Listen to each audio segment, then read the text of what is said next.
Taste the Daily. Kovai Thondamuthur அடுத்த நரசிபுரம் பகுதியில் சட்டவிரோதமாக மது விற்பனை செய்த கடைக்கு கட்டில்களை தடுப்பு வைத்து சீல் வைத்து சென்ற தாசில்தார் மற்றும் காவல்துறையினரின் செயலை பார்த்து அப்பகுதியினர் சிரிப்பாய் சிரிக்கின்றனர். சட்டவிரோதமாக செயல்பட்ட மதுக்கடை பாரை சீல் வைக்க மாவட்ட காவல் கண்காணிப்பாளர் உத்தரவிட்டிருந்தார்.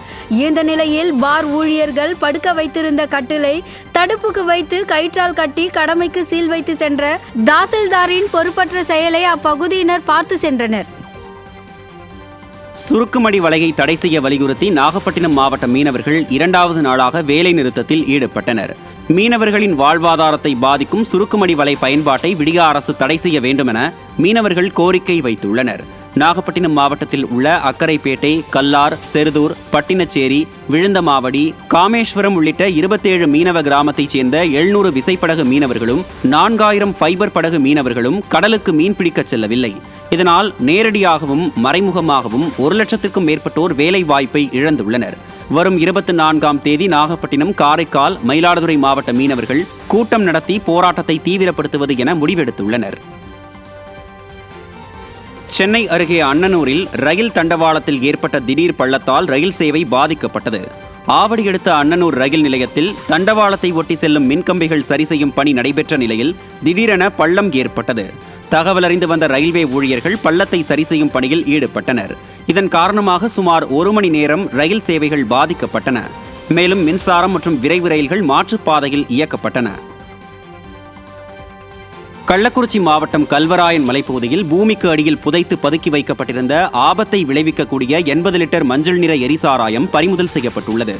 கள்ளக்குறிச்சி மாவட்டத்தில் கடந்த சில மாதங்களுக்கு முன்பு கள்ளச்சாராயம் குடித்து சுமார் 70க்கும் மேற்பட்டோர் உயிரிழந்தனர். இந்த சம்பவத்திற்கு பிறகும் விடிய அரசின் அலட்சியம் மற்றும் காவல்துறையின் மெத்தனம் காரணமாக கல்வராயன் மலைப்பகுதியில் கள்ளச்சாராய வியாபாரம் ஓயவில்லை என கூறப்படுகிறது. இந்த நிலையில் சேராப்பட்டு கிராமத்தை ஒட்டிய மலைப்பகுதியில் தலா 40 லிட்டர் என்ற அளவில் 2 லாரி டியூபுகளில் வைக்கப்பட்டிருந்த 80 லிட்டர் மஞ்சள் நிற எரிசாராயம் பறிமுதல் செய்யப்பட்டுள்ளது. கள்ளச்சாராய ஒழிப்பில் விடியா திமுக அரசு தோல்வியடைந்ததால் 4 மாவட்ட காவல்துறைக்கு சவால் விடும் வகையில் கல்வராயன் மலைப்பகுதி சாராய வியாபாரிகளின் சொர்க்க பூமியாகவே மாறியுள்ளதாக பொதுமக்கள் குற்றம் சாட்டியுள்ளனர்.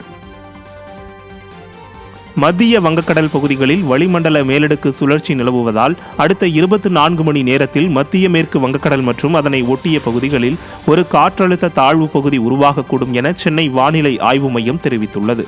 அடுத்த 2 நாட்களுக்கு வட தமிழகத்தில் ஒரு சில இடங்களிலும், தென் தமிழகத்தில் ஓரிரு இடங்களிலும், புதுவை மற்றும் காரைக்கால் பகுதிகளில் இடி மின்னலுடன் கூடிய லேசானது முதல் மிதமான மழை பெய்யக்கூடும். ஓரிரு இடங்களில் தரைக்காற்று 30 முதல் 40 கிலோமீட்டர் வேகத்தில் வீசக்கூடும் எனவும் கூறப்பட்டுள்ளது. மேலும் சென்னையில் அடுத்த 48 மணி நேரத்திற்கு வானம் மேகமூட்டத்துடன் காணப்படும் என்றும், நகரின் சில பகுதிகளில் இடி மின்னலுடன் கூடிய மழை பெய்யக்கூடும் எனவும் தெரிவிக்கப்பட்டுள்ளது.